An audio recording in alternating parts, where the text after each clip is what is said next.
Ready to roll. Okay, We're rolling. Well, hi, I'm Simon. I'm here at David Watson Transport today. It's blooming cold, I've got to say, but I'm here meeting up with a variety of different people within the business. Amanda is who I'm going to talk to at the moment. She's the HR representative, and one of her sort of missions, if you like, is to look after driver well-being. So we're going to have a chat with her now. Hello, Amanda. Hi Simon, How are you? doing? I'm good, thank you. Oh, you've got me coffee on. Thank you very much. Appreciate that. Lovely. No problem. So, you're the HR representative? I Is that am, how yes. we're describing you? Yes. When I first started in transport, paper tachos were still in place, and driver hours were like, digi-tachos were just starting to come in, and I've noticed, the importance of driver hours and making sure that we don't knacker ourselves. Yeah. Is that something that you're still trying to? Do you find that some of the older guys still are a bit like around hours? They can't be basically because we monitor it. Yeah. We have to monitor it by law, and if there's any indiscrepancies, we contact the driver straight away and tell them watch your hours. And it's also for their own well-being to make sure that they aren't driving when they're tired and keeping a good rest time for themselves. So we do maintain it. As I said, we have to by law. So it's something that we're on. We see the signs on the side of the road: tiredness kills.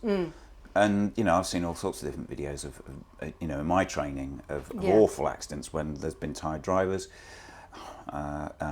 Drivers on the phones, all that sort of stuff. Yeah. But well-being, it's definitely something that I've seen has come in a lot more. I mean, just generally in the workplace, the company wants to look after you. What sort of things are you trying to bring in here? What have you got in place already?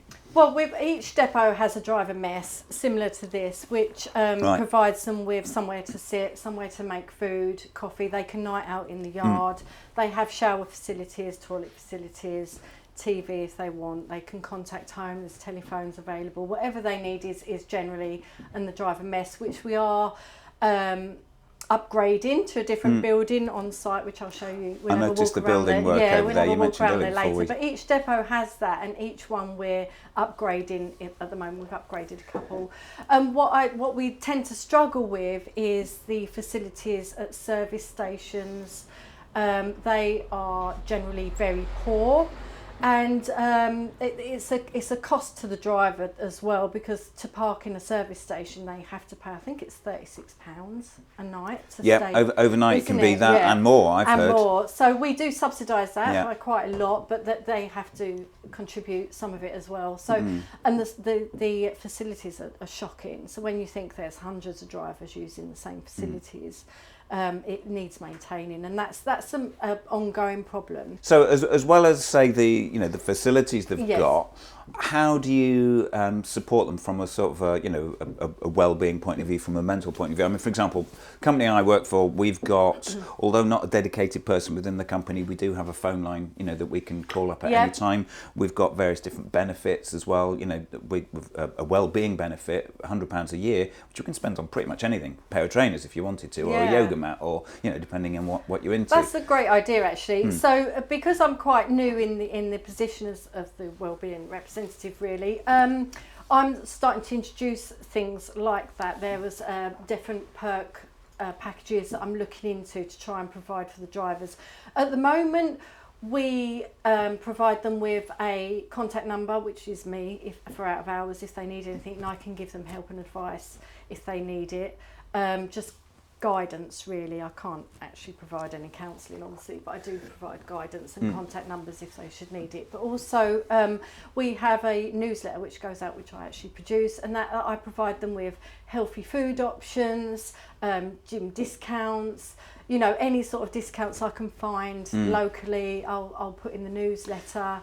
So how much do you then encourage your drivers to eat healthily? Because I mean, the bacon butty, the chips and beans and what that's a cliched diet, but it's a cliche for a reason. It's very, I mean, that's out of our control. Rolls, That's out of our control. I mean, that for our drivers, the work we do is very challenging and very physical. So they know they have to keep healthy. They can't get up the ladders on a double stack if they're not of a particular fitness.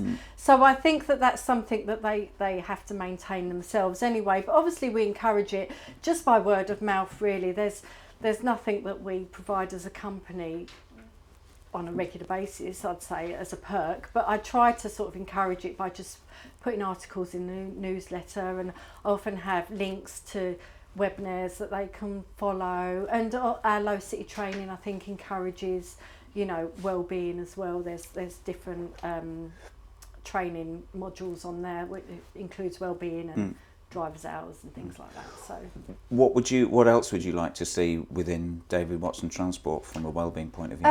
I would like to see probably, I mean, the benefit you said of £100 a year to buy something that would make you feel good.